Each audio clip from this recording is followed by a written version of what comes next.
বাড়ি আর জমি কখনো ১০০ বছরের বেশি এক মালিক সহ্য করে না। ওরা নিজেরাই মালিক বদল করে।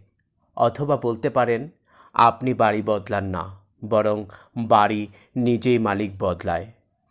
এই বাড়িটা দেখুন, যখন এটা তৈরি হচ্ছিল তখন এর মালিক আর তার পরিবার কত পরিকল্পনা করেছিল। রান্নাঘর এখানে হবে, বাথরুমের আকার এমন হওয়া উচিত, ড্রয়িং রুমে ওই সোফাটা দারুণ মানাবে। এমন কত পরামর্শ, কত স্বপ্ন আঁকা হয়েছিল এই বাড়িকে ঘিরে। যখন তারা এই বাড়িতে থাকতে এসেছিল, তাদের মুখে ছিল আনন্দের দীপ্তি। গর্ব করে ঘুরিয়ে ঘুরিয়ে অতিথিদের দেখিয়েছিল এ কোণা থেকে ও কোণা। অতিথিরাও প্রশংসায় ভরিয়ে দিয়েছিল। কিন্তু কদিন পরেই হয়তো সেই মালিক বদলে গেল। অন্য কেউ এসে উঠল বাড়ির মালিক হয়ে।